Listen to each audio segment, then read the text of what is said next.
Okay, good afternoon, everyone. It is Tuesday, April 13th, 1:37 p.m. and this is Senate Education. We are going to start our work this week by returning to H426, an act relating to addressing the needs and conditions of public school facilities in the state. We have Rebecca Wasserman, Ledge Counsel, with us. Great to see you, Ms. Wasserman. Thanks for being with us. And what we asked Ms. Wasserman to do is to help us with some of the decision points that are out there for us to make to go forward with this House bill and to see what recommendations we might add to it or any other edits. And before that, Ms. Wasserman, if you wouldn't mind, for those watching and those right here, just giving us the 1-minute overview of what we are trying to do with this, what the House would like to do, what this bill does. Sure. So Becky Wasserman, Legislative Counsel. So this bill, H426, is the main part of the bill is setting up a facilities condition assessment that would be the Agency of Education contracting out with a third party to assess all the needs and the costs for school construction statewide. And the funding for this would be through ESSER federal funds. The bill is also updating some school construction facility standards and formulas that will help sort of set a path for if the state does try to fund school construction in the future. It sets up the standards for what should be in schools in terms of minimum and maximum square footage for space, what kind of health and safety requirements would be in a school. And then finally, there are some other changes with respect to responsibilities of school districts. So school districts would have to come up with a 5-year capital improvement plan for their school construction needs. And they would also have to designate somebody who would be responsible for facilities management for a school district. So it's really aimed at putting some measures in place to make sure that school districts are planning for school construction projects, that the state gets an idea of what the needs are across the state in different school buildings. And then finally, there is a funding report that AOE would be responsible for to try to look at what funding mechanisms could be available for the state to pay for school construction aid in the future. Any questions for Ms. Wasserman before we jump into some decision points? Okay, seeing none. Okay, Ms. Wasserman. Okay. So would you like, you don't want me to bring this up on the screen, is that correct? Not unless I see a request from someone to do so. Sure. So what I did in the latest draft that's posted on your website now is I made some changes based on committee discussion last week and some proposals from the Secretary of Education. So I can just go through. I made comments in the draft of where changes were made and where the committee needs to make some decisions. So the first change is on page 3. One of the things that was brought up by the state board and by the Agency of Education is that the state board is being asked to update a rule with respect to the capital outlay financing formula. And they requested that the technical assistance that they would hire out for what should actually be done by the Agency of Education. So the language is updated in subsection C to appropriate funds to AOE and not to the state board, so that AOE could hire a consultant to provide this technical assistance to the state board for that project. And we'll pause after each, if that's okay. Sure. When you feel it's a good spot to pause. And this is, I believe, just kind of struggling a little bit. This was agreed upon last week when we had, I think, Mr. Carroll and Secretary French in that we would make this shift. Anybody opposed to this shift? Okay, thank you. Okay. So the next comment I have there, this is more a committee decision point. The Secretary of Education, in his testimony last week, proposed or recommended focusing on what COVID-related projects, sort of more immediate needs for COVID-related projects, and whether or not it was necessary to do a statewide school facilities condition assessment. So I have added some language that the secretary recommended with respect to more sort of COVID-focused projects later on in this amendment. But I think there's just a general question of, do you want this bill to focus on the state, the statewide facilities condition assessment? Do you want to focus on what COVID-related construction projects are necessary in the near term, or kind of try to do both at the same time? Committee, Senator Persley. I had to go back to a question, even though you asked if we had questions, and I didn't say I had any, but actually I do have one, which is the ESSER money. For some reason, I was thinking it only goes to the schools, but there's that 10% that goes to the AOE, right? That's correct. Yeah. Whenever we're appropriating money in here to AOE, would be from that 10%.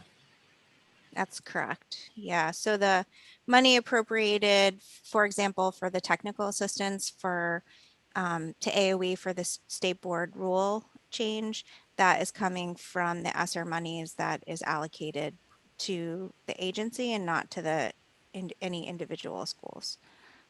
And do you happen to remember what the 10% total, what the total millions of dollars was? I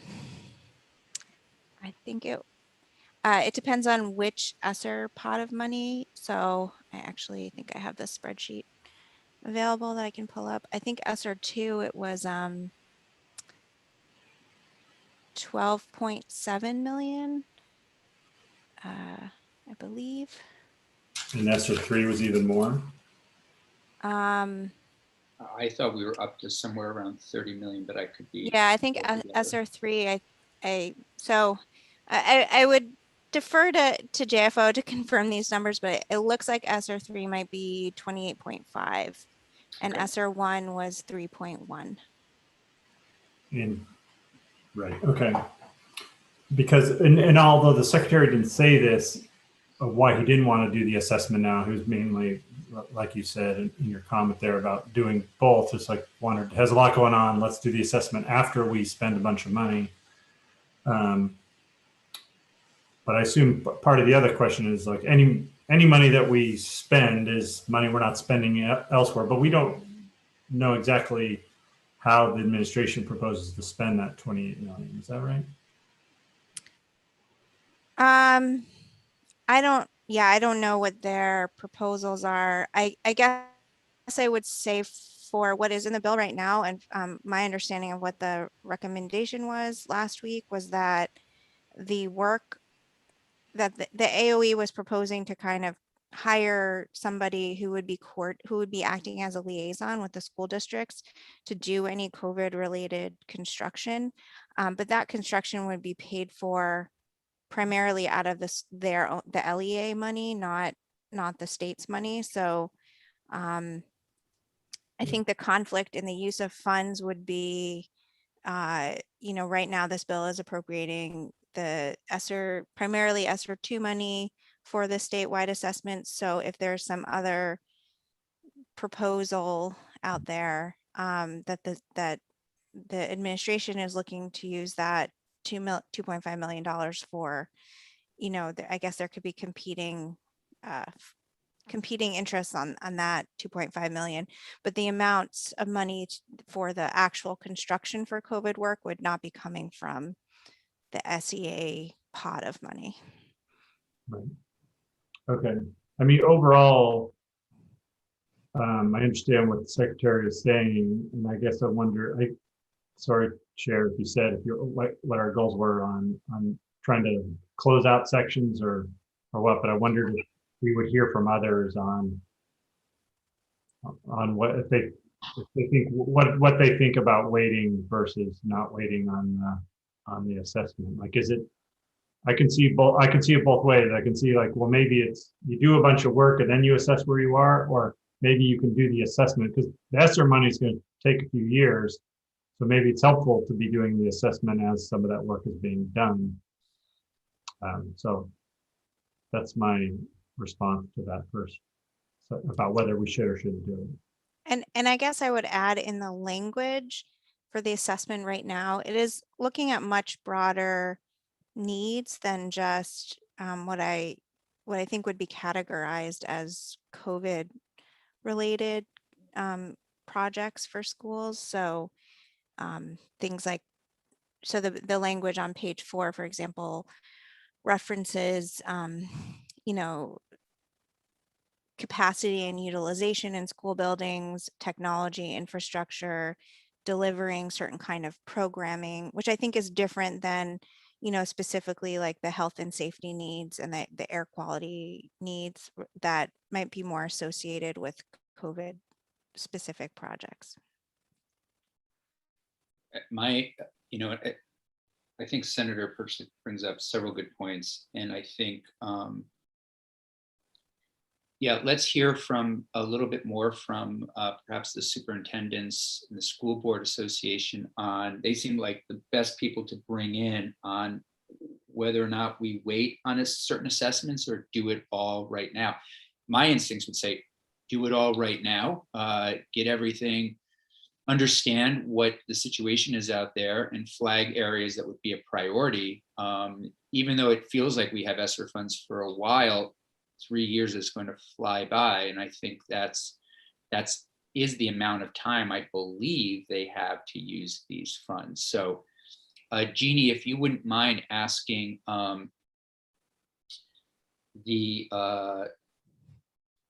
Sue Siglowski and Jeff Francis to come in tomorrow to talk to us about H426, that would be great. We just have some additional questions for them. Okay, anybody else questions or comments about that piece? The other piece that I'll invite JFO in to talk to us about, Senator Perchel mentioned that 10%, and I don't want to lose sight of the total dollars that you know, are up for grabs in a way, you know, and what some of the competing interests are, so that we can make the most informed decisions possible. And there was a little debate there for a while between Steve Klein and I believe the secretary on who has the appropriation power, but I think it's been settled that it is indeed the legislature. So I'll reach out to Catherine Benham on that and see if we can have her come in. Okay, Ms. Wasserman. Great. So the next change that I have highlighted is the bottom of page 4, moving on to top of page 5. Mm-hmm.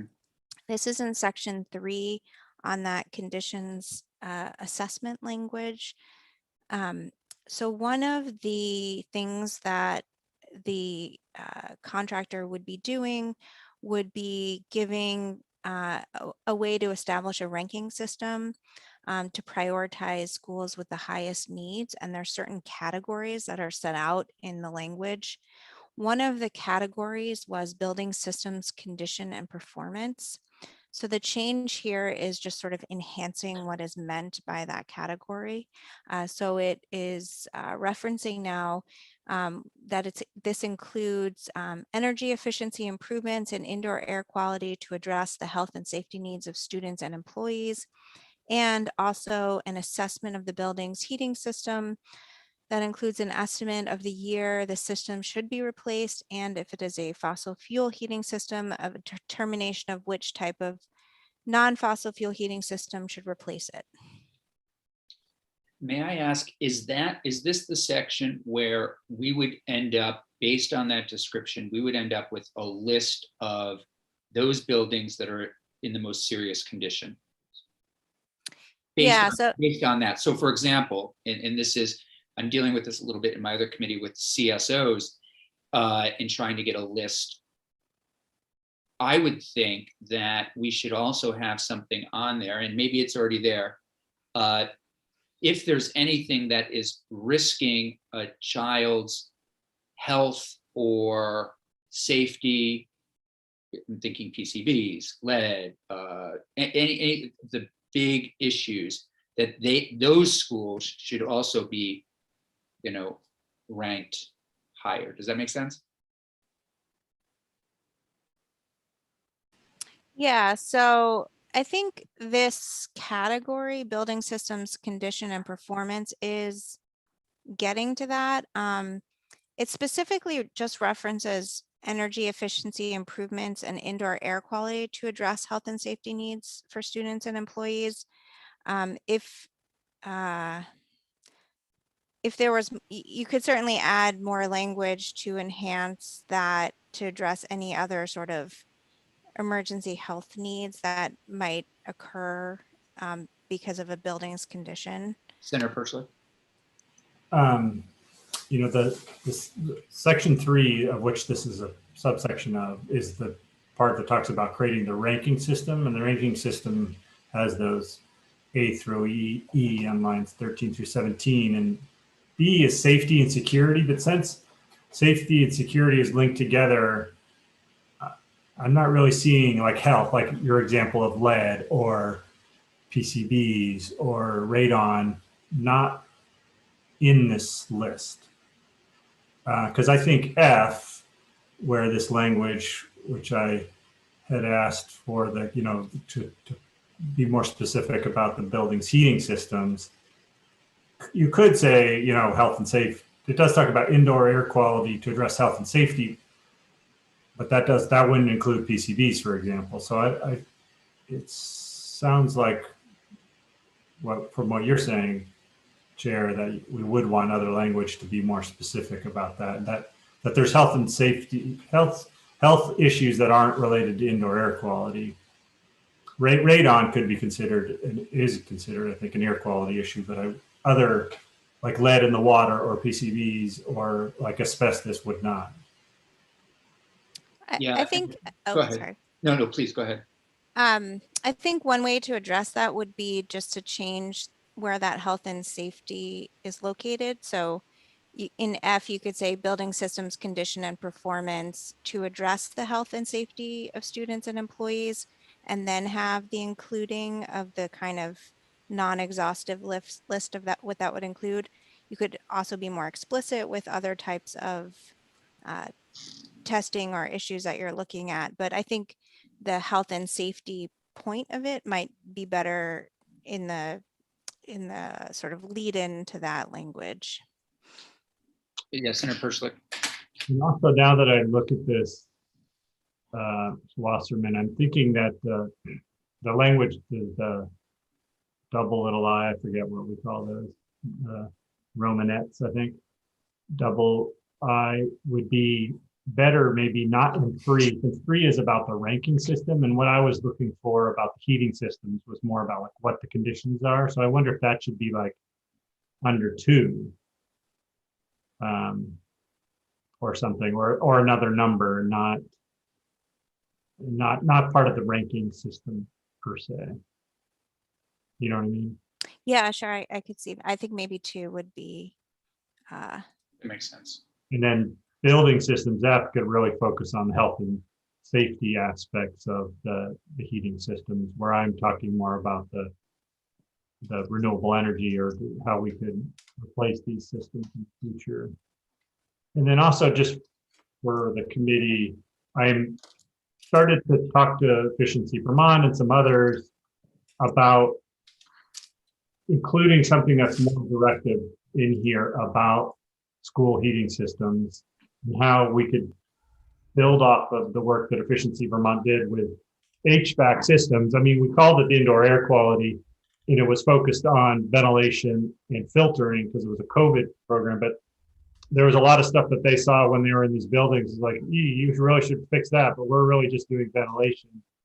So I wondered about a more expansive program that we could add in here and put some money on that would have Efficiency Vermont and the state really focusing on these on the full HVAC, including the heating part of these systems. Because now they have a lot of information, and a lot of projects they just had to push to the side because they were, one, only dealing with COVID, and two, they were on a super fast timeline. So I don't have anything to propose today, but I'm hoping to bring that to the committee. Thank you. That sounds great. Any questions for Senator Perchlik around possible language coming forward? So Senator Perchlik, Efficiency Vermont, they even though they weren't able to, they basically, when they identified some of these problems, they do have that kind of list, right? They couldn't address it, but they recorded those problems. Yeah, that's my understanding. Yes. Great. Okay. Okay. Ms. Wasserman. So in the next draft, would you like me to make that change with respect to the health and safety and moving around the heating system assessment? Seeing no objection, Senator Hooker, please. I'm just wondering, how expansive is this list going to be? I mean, do we say something about not limited to, or language like that rather than listing specifics? Because I'm wondering, Senator Perchlik, what were some of the things that Efficiency Vermont was noticing that would not have been covered? And, do we get how can we get an exhaustive list of all the things that need to be done? I guess I can answer from a drafting perspective that we don't usually put not limited to, we usually put including to indicate it's not, these are just some of the examples. It's not an exhaustive list. Okay, that would make sense, because I'm just wondering, there's always something else that we forgot. Yeah. Okay, thank you. Yes, please do that, Ms. Wasserman. Next draft. Sure. So the next decision point is on page 6 in section 4. I think this is more of a bigger question, but one of the recommendations from the secretary was to revise the statutory framework for school construction aid.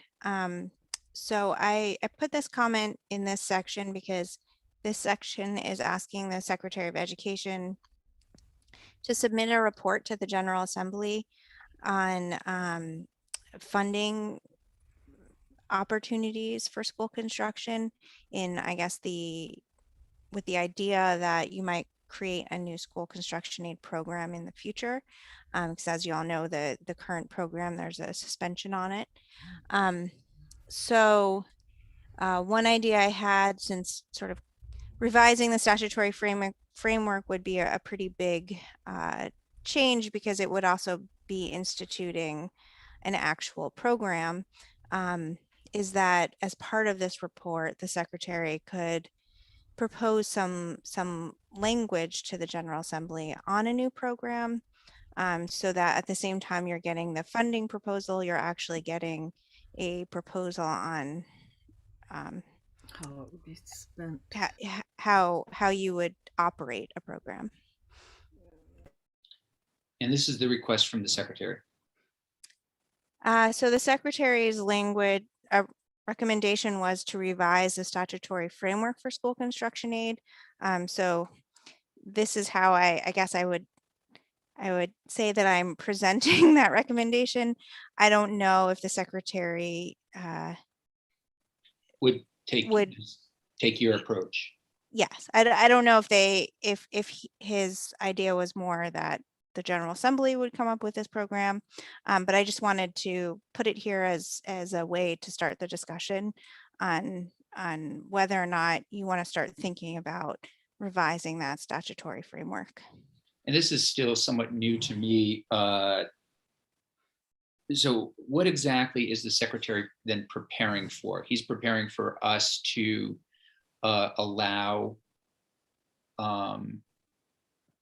to lift the moratorium on construction? I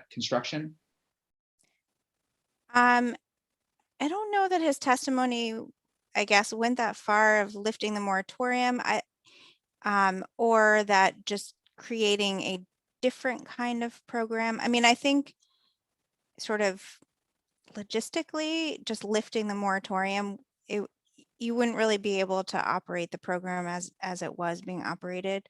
Mhm. So a bunch of things would need to change to be able to actually operate a school construction program. So I think there needs to be some thinking involved in like how it would be administered, what kinds of aid would be provided for what projects, what percentage of the projects would be paid for, how would it be paid for, what would be the funding source. So the statute would need to be totally revised depending on how you decided to operate such a program. Mhm. So I think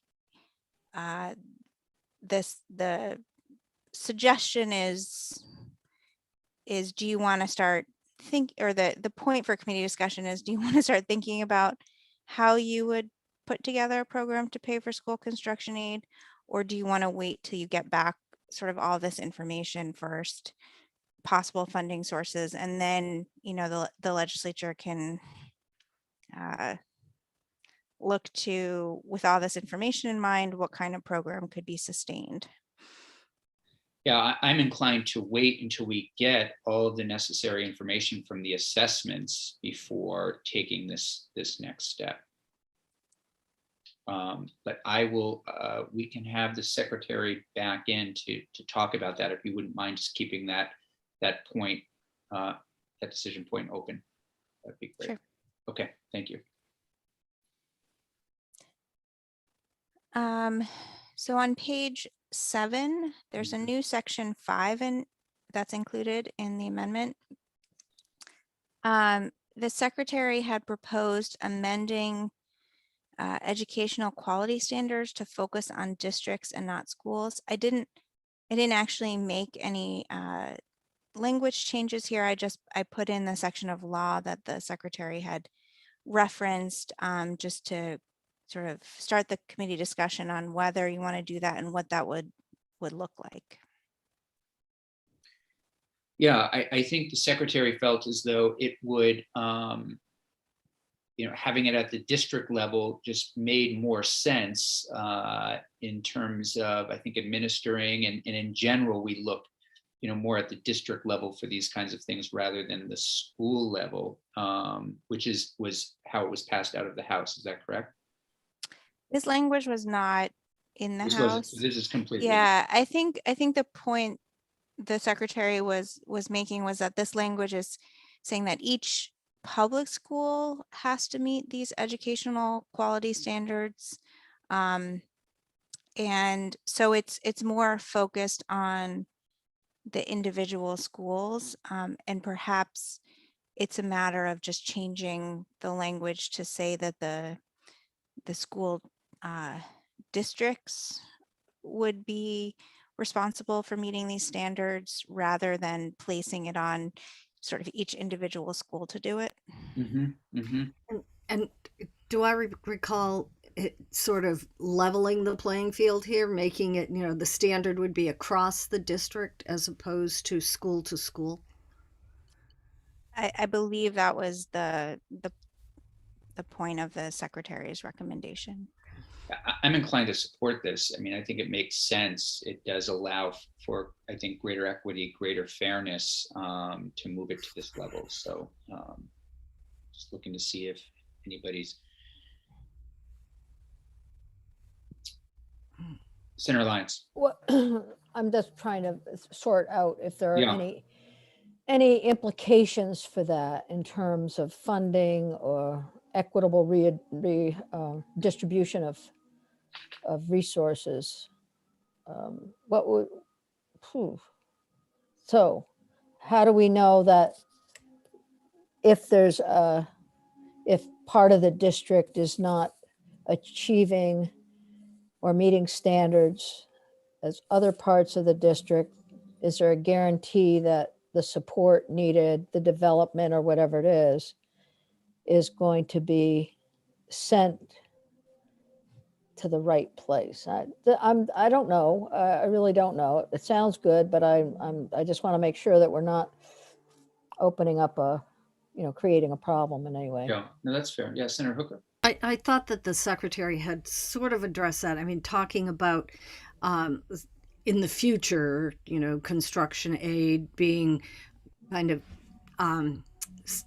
fit sized to the need for the particular school. And it seems as if, if it's at a district level and everybody has to rise to that level, then it would be incumbent upon the district to make sure that the agency or that the state is putting the necessary resources into the individual pieces of that whole. Okay, that I makes think- sense. I mean, that's One for the way all and I all for one. I get it.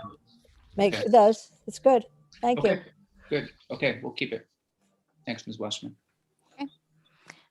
So page 8, section 6 is raising the bid threshold for school construction projects from 15,000 to 40,000.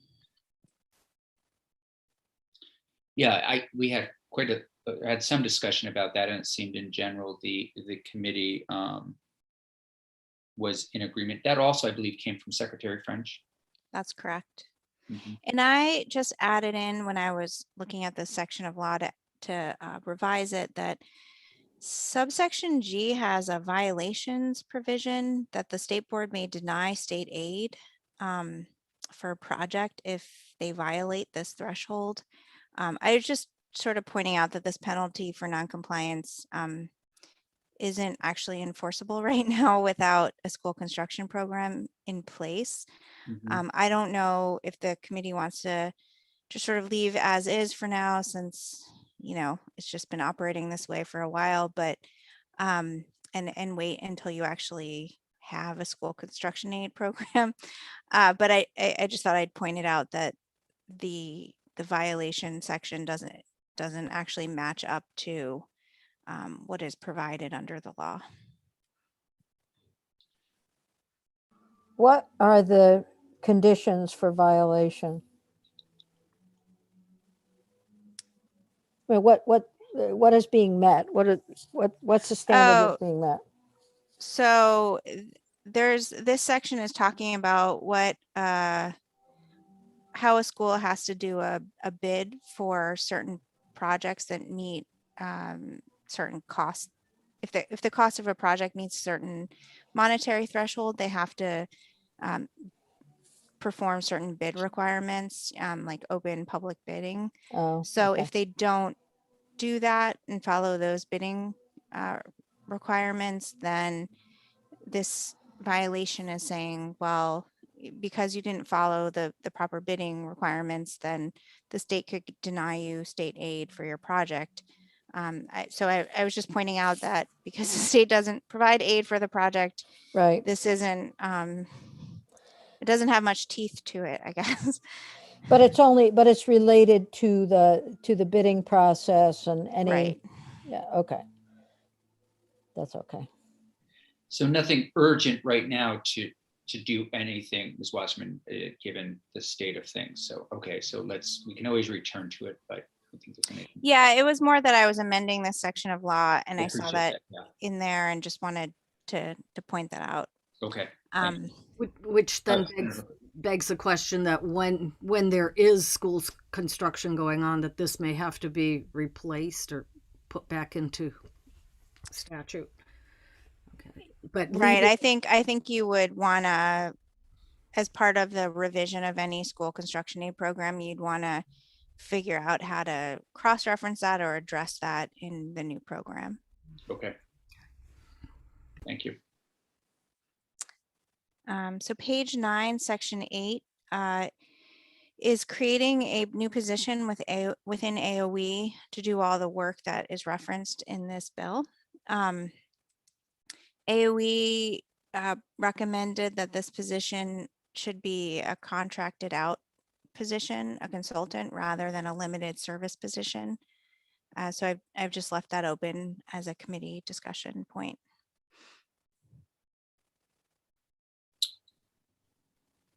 I Committee, understand, sorry, Senator Chittenden. I understand a contract position. What is a limited service position? What does that mean to you, if I may ask, Rebecca? Usually it's tied to like grant funding and it's term limited. It sounds like they want to do more of like hiring a consultant or a vendor to do this work. So a limited service position would be an employee within the state of Vermont that would be assigned to this as long as there's money. So they would get the benefits and the fringe, whereas a contract position, is just somebody who knows, a hired gun. My understanding is that they would get benefits, but I would like to get back to you on that just to confirm it. I think that that's a pretty good assessment. We've been here with certainly literacy and other things. With literacy, we landed in the limited service position with the hopes that after 3 years, they would then hire somebody to do literacy full time. The agency, does certainly a lot of these contract kinds of things. I'm neither here nor there actually on this one. But if you would get back to us, I'm sorry, Dr. Lyons. Wow. So I'm thinking that we don't know enough about the limited service position issue. If this is a position that stays in place over a longer period of time and can help schools, I think I kind of like that idea. I like the idea of having someone in the agency responsible for the work. So, but I'll sort of wait, and I think appropriations might also have something to say about this as they look at different positions. But so I don't know what to say. It just feels good to have it in the agency. Yeah, no, I agree. It's nice to build out the agencies. If it were a 3-year limited service position, again, they're talking about using ESSER funds to do this. They may find in 3 years, similar to literacy, they want to continue this person given the work that needs to be done, or they feel like they've accomplished that work during that time. Senator Hooker.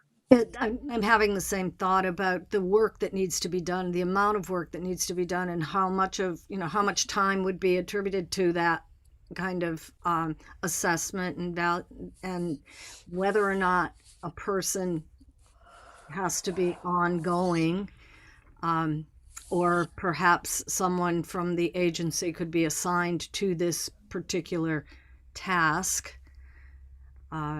But I don't know. I like the idea of having somebody there as well. It's just that, after so many years of no construction, there's apt to be lots, and maybe we'll need a whole team of people. Who knows? Yes. And what I like, I'm sorry, Senator Lyons, were you going to ask something? There you go. I was just going to agree with Senator Hooker.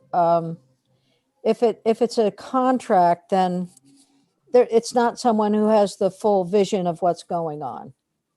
So if it's a limited service position, it might be someone who can evaluate all the different projects together. And going back to using ESSER funds, if this is, for 3 years, as you said, Senator Campion, if we find that, we've done the work or everything's been assessed and whatever, it's not necessary, that's one thing, but if it is, it could go on. But to have somebody there to be ready. Yeah. But I'm not sure, when would this, yeah. In some ways, I feel that the limited service position is sort of a happy medium between putting something in the general fund, saying we're going to have somebody working on buildings and grounds from here until duration, and having a contract position. This gives 3 years to sort of get up, get ready. It's a full-time position, like you, Senator Hooker, said. They have a sense of the whole vision, everything that's out there, and then they can determine. So, I would like to keep the House language. I would like to keep it a one limited service position, but before we confirm that, it would be great to get that information back to Senator Chittenden tomorrow if you can, and I'd be curious to know also how these contracts work and what the state does in general for benefits and things like that. Is it, I don't know, just Smith and Smith that's hired and it's just like another job and they, build in their own benefits, et cetera, or is this different? So, Okay, I will get back to you on that question. thank you.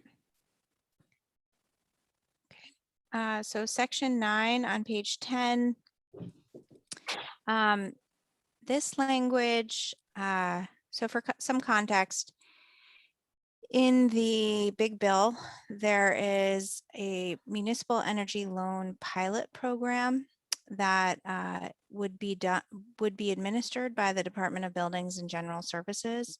And this is similar to the State Energy Management Program, which sets up a revolving loan fund to do energy efficiency and conservation measures in state buildings.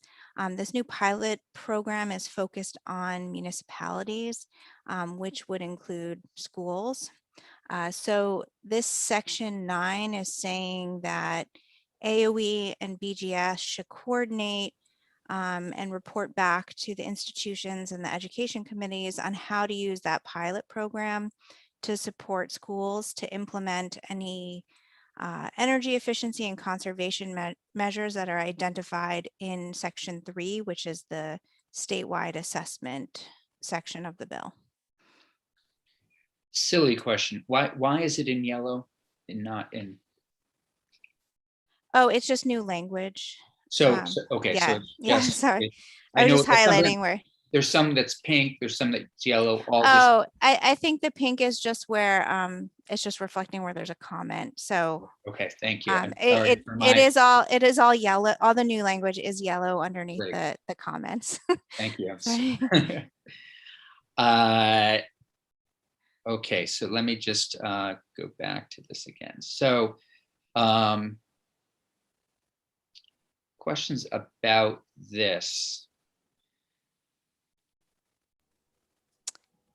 And, So- and I'll add that Senator Perchlik had worked with me on this language, so he might be able to provide more context for the language. Okay, Yeah, I was actually going to ask that. So this is section 9 that we're looking at. Correct. Yeah. Okay.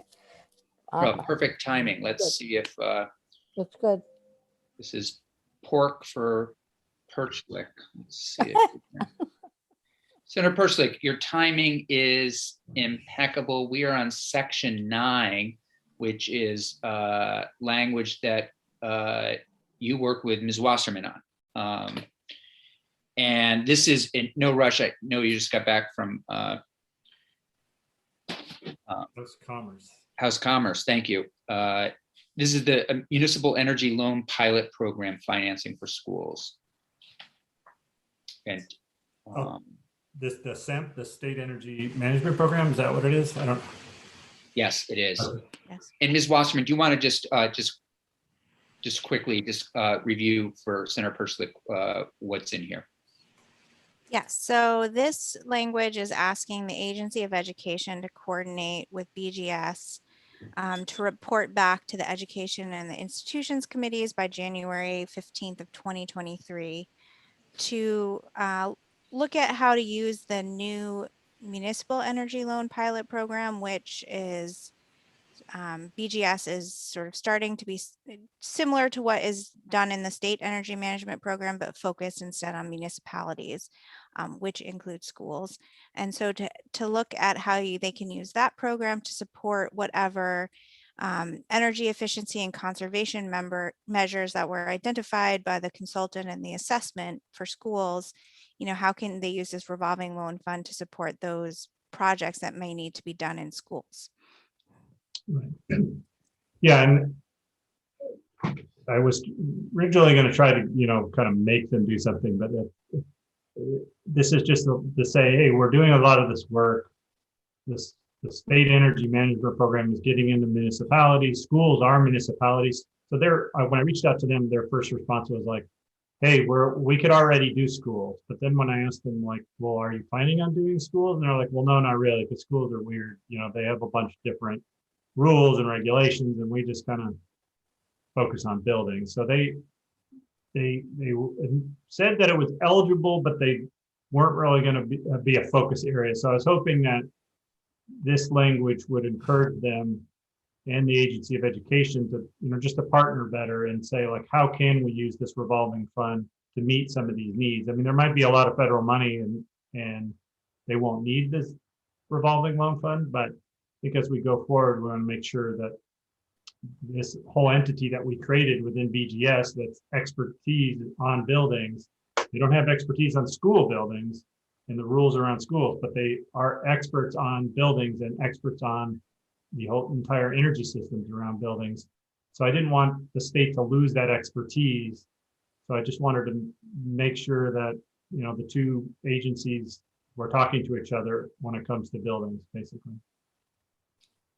And Ms. Wasserman and Senator Perslick, so are sections 9 and 10 Senator Perslick's language? I think it's just no.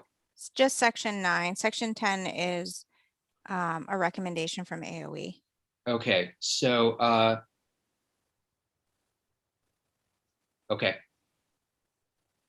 Any questions on Senator Perslick's language? I think makes a lot of sense to me. Okay, great. Okay, great. Okay, Thank you. so the last change is adding in this sort of COVID-related health and safety project language that was proposed by AOE. I believe they originally recommended it with respect to H315, the COVID relief bill. So I tried to use some of the language that was proposed there, but this is asking the agency to contract with an independent third party to help school districts use the amounts that were allocated to them in ESSER funds and any other federal sources to improve overall health and safety of the school district's facilities as a result of COVID-19.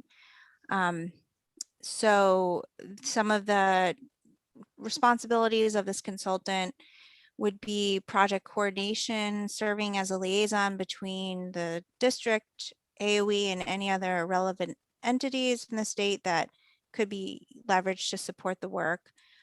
And then including coordinating use of federal funding programs and maximizing funding, labor, and equipment resources. They would also act as a liaison between the school district and AOE to prioritize school safety and health issues, support the school in defining their investment strategies, and develop communications to support the prioritization of projects. And then finally provide status updates and final work project reports to the district and AOE on how to maintain the facility after the performance period of the grant funds. So the agency proposed authorizing 500,000 of the amount allocated to the agency, so the SEA allocation for this purpose to hire this individual. And then on page 12, subdivision 2, the AOE's language also proposed that the agency would reserve $1 million of their ESSER allocation to sort of as additional support to school districts if a school district uses all of the monies allocated to them for projects, that there's this sort of extra funds available to help, you know, implement any improvements that are identified. So it would be, I guess, offering some portion of the SEA money to LEAs if they run out of money to do this work.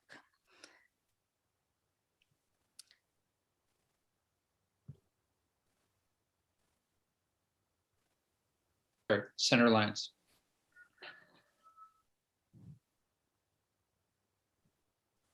First question is, you said FDA money? SEA, the amount, SEA. yeah, Thank the you. amount going to the Agency of Education. Yeah. Okay, thank you.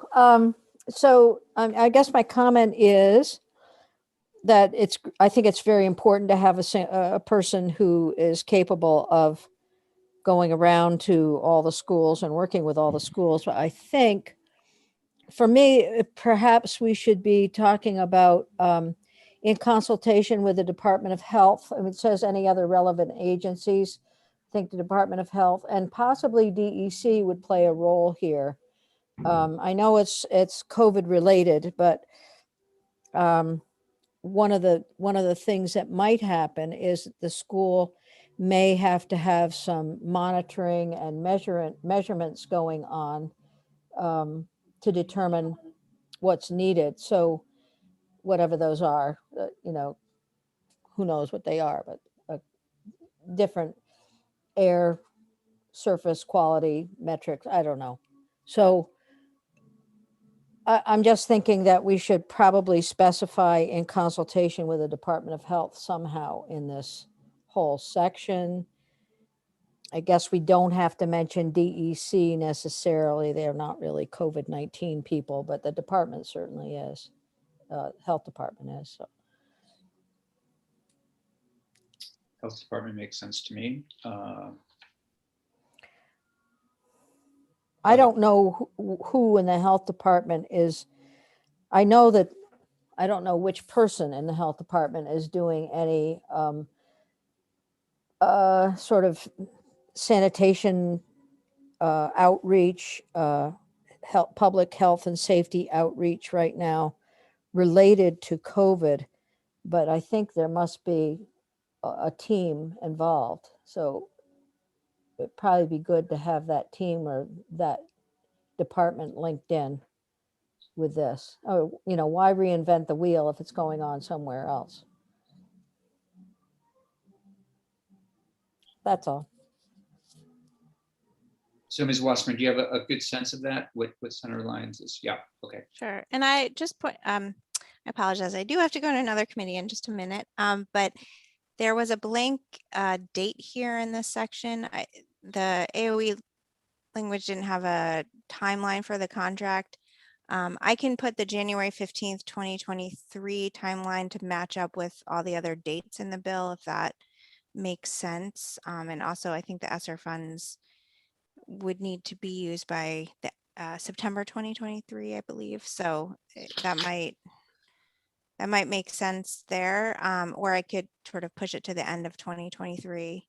Yeah, would you check on those, Esther? I thought there was a little more time there, but I could be wrong. Okay, I can line it up to whenever the ESSER would be funds great. can. Okay. That would be great. Senator Perschlick. No. Nothing. You're okay. Okay. So knowing that you have to go to committee, I think we're at a good place, unless there's anything else, Ms. Wasserman, from you. We will have a few more people in from the Superintendent Association, School Board Association. We'll also have AOE in to help us with some additional questions that we have. Okay, great. Okay. I just wanted to point out in section 11, there's some highlighted language. I just had to change the effective date for the capital improvement plan for a school district to implement that was always later into 2023 as compared to the other effective dates in the bill. So I just highlighted that that had a new section number there. So that's why that is changed in that section 11. So just in case there are any questions about that. Okay. Okay, thank you. And I'm going to have Jeannie reach out to you to see what your day looks like tomorrow as we kind of make our way through this a little bit more. Okay, sounds great. That would be great. Thank you. Okay, thank you. Jeannie, are you there? I am. I believe Mr. Desmarais is not available until 3 o'clock. Is that accurate? That's what he thought. I was going to check with him. Okay, so committee, why don't we take a 15-minute break and come back and check in? Again, it's that time of year. Committee, Ledge Council is being pulled in different directions, but So let's check in at 2:40.